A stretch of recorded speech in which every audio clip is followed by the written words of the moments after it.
நம்முடைய பிதாவாகிய தேவனாலும் நம்முடைய இரட்சகராகிய இயேசு கிறிஸ்துவினாலும் உங்களுக்கு கிருபையும் சமாதானமும் உண்டாவதாக. கிறிஸ்துவுக்கள் அன்பான சகோதர சகோதரிகளே, இன்று நாம் தியானத்துக்கு எடுத்துக்கொள்ள இருக்கிறதான வேத வசனம் நீதிமொழிகளின் புஸ்தகம் 23ஆம் அதிகாரம் 22ஆம் வசனம்.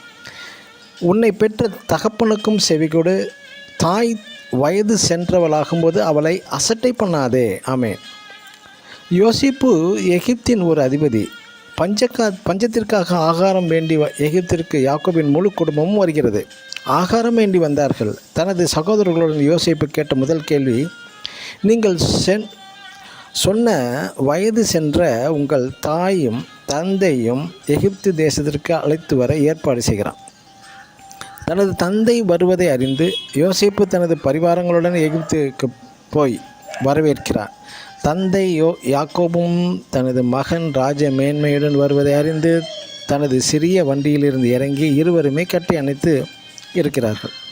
அதோடு விட்டுவிடவில்லை. பார்வோனுக்கு முன்பாக தனது தந்தையை அழைத்து சென்று பார்வோனிடம் தனது தந்தையை அறிமுகப்படுத்துகிறான்.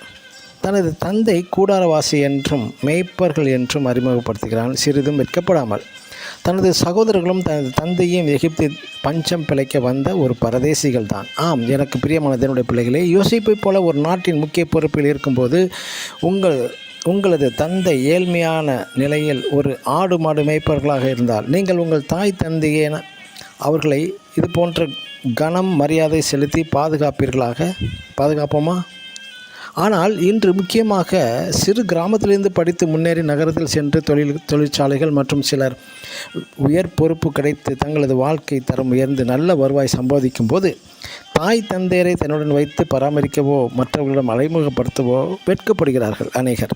ஆனால் யோசிப்போ வயது முதிர்ந்த தந்தை தாய் தளர்ந்த நடை அவர்களின் பார்வை கூட மங்கி இருக்கிறது. ஆனாலும் ராஜாவுக்கு அடுத்த பொறுப்பில் இருக்கும் அதிபதி தனது ஆடு மாடு மேய்ப்பர்களின் குடும்பத்தை வெட்கப்படாமல் வெகுளித்தனமாக அறிமுகம் செய்து வைக்கிறார். உங்கள் பெற்றோரை நீங்கள் கனம் பண்ணுங்கள், மோசமாக வேறு பேர் சொல்லி அழைக்கவே வேண்டாம். பரிசுத்த வேத வசனமும் என்ன சொல்கிறது? உன்னை பெற்ற தகப்பனுக்கு செவி கொடு, உன் தாய் வயது சென்றவளாகும் போது அவளை அசட்டை பண்ணாதே. ஆமென். God bless you.